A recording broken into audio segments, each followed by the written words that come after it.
Hi guys, it's Abby. Welcome back to my channel, and today I'm going to be doing like a 2 video in 1.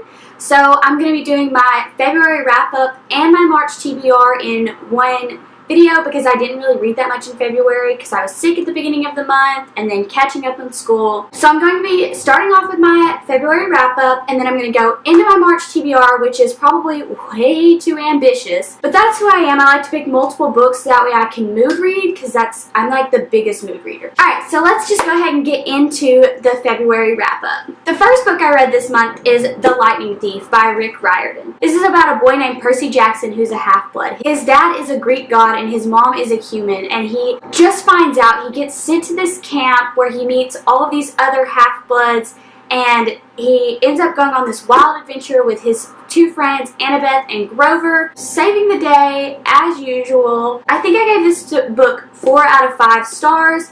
I mean, it's really good for a middle grade, but it took me a little bit to get into it. I'm not really sure why. Maybe it's just because I'm really not that interested in the series. I don't know if I'll be continuing the series. I want to because I know my brother read them whenever he was younger and he loved them. And he tells me all the time, like, you need to read this series. So I'm going to try to continue it, but we'll see. The next book I have is The Future of an Illusion by Sigmund Freud. I actually read this for class, my Psychology of Religion class. I hated it, okay? I gave it a 1 star. I wouldn't give it a 1 star. I'd give it a half a star. Just because I really don't agree with anything that he's saying in this book. It's about how religion is all fake. It's all going to die out. We should just go off logic. I just didn't like it. Not a big Sigmund Freud person. First off, I had to break it down, really think about what I was reading, and it wasn't a fun read because I wasn't reading it for fun. I was reading it for a class. Yeah, I really hated it. Next, I have Since You've Been Gone by Morgan Matson. It's about a girl named Emily whose best friend just leaves while she's on vacation, and she comes back. She has no idea where her friend is. She has no idea how to get in contact with her because she's not answering her phone. And then this list comes, and it's 13 things for Emily to do that are outside of her comfort zone. So you just follow Emily through the summer doing these things on this list, which are all pretty crazy to do, trying to figure out how to cope without her best friend around and trying to figure out where her best friend is. You follow her, she makes new friends, she finds love, and it's all just really great, and it's such a good, yummy feeling book. I'm pretty sure I gave this 4 out of 5 stars as well. It would have been a 5 out of 5 stars, but like, I was just so mad at her best friend Sloane. I literally called my friends after I finished this book. I was like, if you ever do this to me, I will hunt you down and hurt you. Because it's just such a crappy thing to do, and it just made me mad. So that detail made it go down a star. Even though it was a really good book, and it was really good writing, and it was super interesting, just the best friend just made me mad, okay? And then this is a kind of in-between book because I started it in February, but I actually finished it in March. And this is The Clockwork Prince. I read the first book a long time ago, probably about 3 or 4 months ago. I'm really bad at reading series in order or like back to back because I just don't like to do that, I guess. This is the second book in the Infernal Devices series by Cassandra Clare. You probably know what this is about. It's about a girl named Tessa Gray, and she is thrust in this world of shadow hunters with Will and Jim and Henry, Charlotte, and Jessamine. She's staying at the Institute, and they're trying to solve this mystery kind of crime against the Clave. Anyways, it's really good. It gave me a lot of emotions. So much. Alright, so now I'm going to move into my March to be read portion of the video.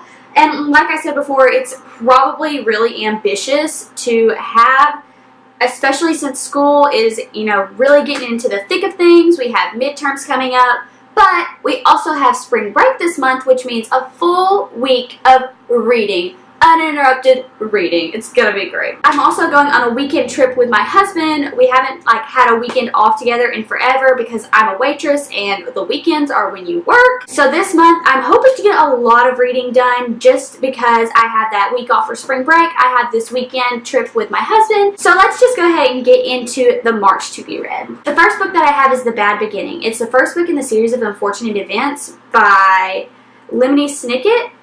And I read this so long ago, but I loved this series so much, and I wanted to read it again. I read it whenever I was younger. I never finished it because there's like 13 books. There's 13 books in the series, which, I mean, reading that now wouldn't be that bad because it's a middle grade series, but like when I was middle grade, 13 books seemed like a hell of a lot.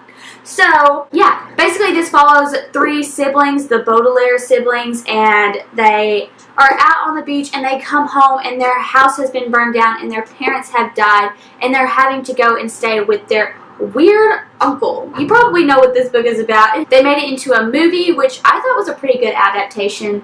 But like I said, I read this book so long ago. And they made it into a Netflix show, which I refuse to watch until I at least get halfway through this series of reading it. Although it does have Neil Patrick Harris, and I absolutely adore him. Yeah, so this is my first book on my TBR list. The next book that I have on my TBR list is Clockwork Princess by Cassandra Clare. It follows the Clockwork Prince and Clockwork Angel series. It's the Infernal Devices. Basically, it's Tessa and Will and Jim, and they're trying to find this guy who has disrupted the world of shadow hunters, and so it's just following them on their adventure trying to find Mortmain. The next book I have on my list is The Illuminae Files by Amy Kaufman and Jay Kristoff. I normally don't read sci-fi. I'm not a big sci-fi person. I don't think I've actually even read a sci-fi book.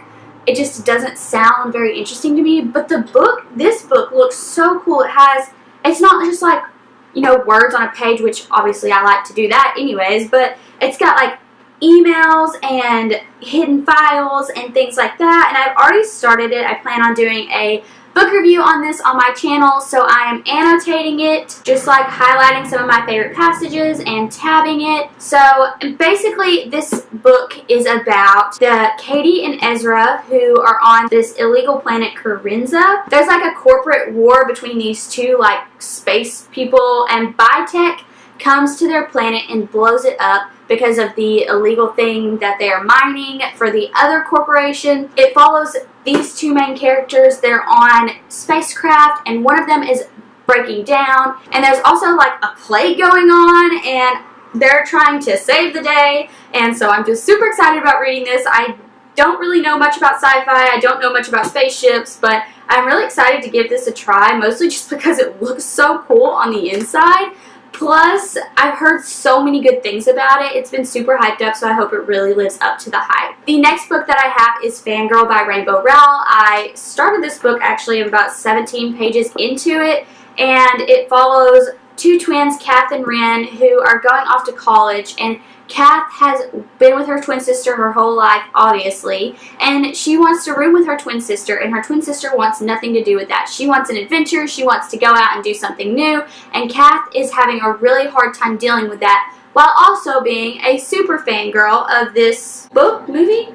I don't know, she's just a super fangirl. So it follows Kath trying to make friends, write her fan fiction, go to college, all without her twin sister who's been by her side her whole entire life. And last but not least, I have The Unexpected Everything by Morgan Matson. This book follows a girl named Andy who thinks that she has it all together until a scandal erupts from her father's office. He is a politician and she has this important internship that she's going to, but then after the scandal erupts, everything comes crashing down. Her father's at home when he's never been before. She gets her internship pulled from her because of her father's scandal, and now she has this whole summer. She has no idea what she's going to do. She doesn't know how she's going to fill out her resume without this internship.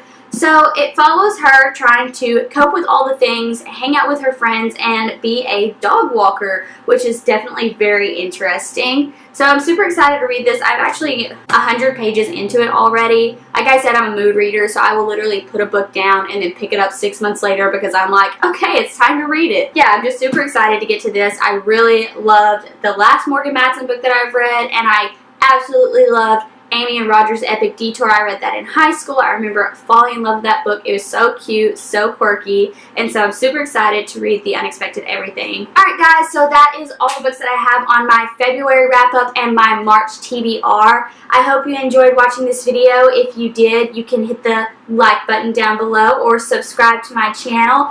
You can also follow me on all my handles, which will be linked down below. Thank you guys so much for watching, and I'll see y'all next time!